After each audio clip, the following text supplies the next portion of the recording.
diagrama de cuerpo libre de la estructura, inmediatamente usted dice, tengo una fuerza de 3.500 que va para abajo, por ende van a haber dos reacciones. Y nos damos cuenta que en el punto C, ¿no? En el punto C hay la posibilidad de una reacción, ¿ya?, perpendicular al plano por donde se puede mover, ¿no? Y ahí claramente donde se puede mover su patín. Recuerde que ahí hay un patín, entonces es un apoyo móvil, ¿no? El apoyo móvil. Este patín te entrega el grado de libertad en el eje X. En el eje Y hay una restricción. Nuevamente, si yo levanto este sistema, esta estructura, aquí se va a poder levantar en el punto C, ¿no? Entonces no hay una restricción hacia arriba, sino que si yo quiero llevar esto hacia abajo, ahí va a haber una restricción. Por ende, como hay una restricción, hay una reacción, y eso le llamamos RC. Ahora, si usted se posiciona en el punto C, se posiciona con el punto C y su pulgar lo pone justamente en el punto C, ¿eh?, y ve que los 3.500 le generan un giro horario, por ende en el punto A, tiene que haber también una reacción, también debe haber una reacción en sentido que genere un giro, ¿ya?, antihorario, ¿ya?, al punto C. Entonces usted, insisto, se pone en el punto C de su pulgar, los 3.500 le generan un sentido horario, por ende en el punto A debería haber una fuerza que le genere un sentido antihorario. Y para que ocurra eso, la fuerza que está en el punto, la reacción que está en el punto A, en nuestro RA, ¿eh?, debería ir hacia abajo. Insisto, esto es como alguien también lo indicó en la clase pasada, un balancín, ¿eh? Tengo a alguien acá, tengo a alguien en el otro lado, y tengo que estar balanceando este tema mediante este pivote. Este va a ser nuestro pivote, punto C. Si alguien dijo, profe, ¿sabes que yo lo hice al revés? Partí con el punto A haciendo el momento y me di cuenta que tenía una fuerza de 3.500 que me generaba un sentido horario, por ende ahí me di cuenta que RC tendría que ir al otro sentido. Correcto, también es factible eso, ¿okay? Ahora, si nos damos cuenta, aquí no hay ninguna fuerza en X, ¿no?, externa.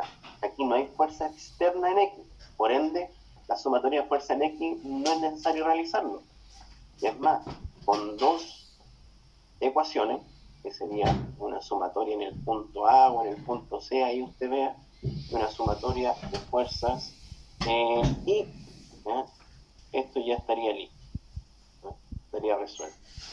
Pero estaría resuelto las reacciones, ¿no?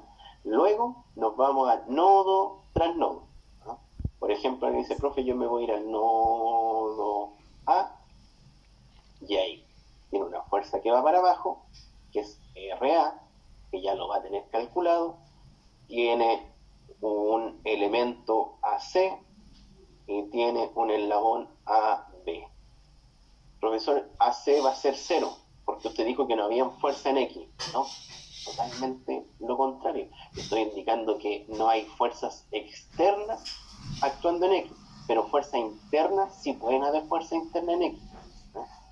Y aquí lo mismo. Mire, AB no tiene otra forma de sentido que ir hacia arriba, ¿no?, debido a que AB es la única fuerza que tiene una componente que se puede oponer a RA, que es la componente, ¿no?, que es su componente I, ¿no?, que se va a oponer a RA, va a ir al otro sentido. Por ende, su componente X va a ir a la derecha. Y con eso usted dice, ahora sí que tengo una fuerza actuando en el eje X, que sería esa componente y esta obviamente, y esa usted la lleva para acá. Alguien me puede decir, profe, ¿sabe qué? Yo partí con el nodo H. Con el nodo H comencé, ¿eh?, y tenía una fuerza externa de 3.500, ¿eh? Por ende había un elemento que era HF y había otro elemento que era HG. Lo mismo, aquí va a ir hacia arriba porque va a haber una componente de HG que se va a oponer a los 3500, va a haber una componente en X a la derecha, por ende HF va a la izquierda. Pero ahora, si nos recuerda, nosotros habíamos dicho que si sale del diagrama de cuerpo libre de esta partícula, el vector, nosotros decíamos que estaba en tensión. Si llega al nodo, está en compresión. HG está en compresión. HF está en tensión. Aquí, en este ejercicio, ¿en qué se podrían complicar? En los valores de distancia, por ejemplo, de D a E, de F a G, como para saber los ángulos que van a tener entre ellos. Y ahí ustedes lo pueden hacer con triángulos semejantes.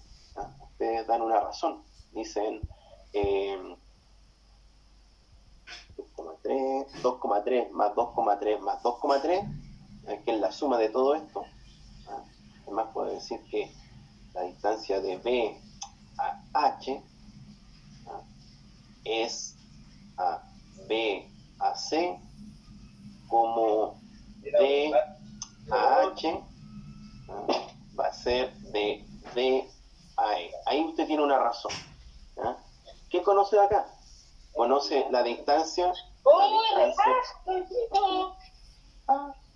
Ahora sí.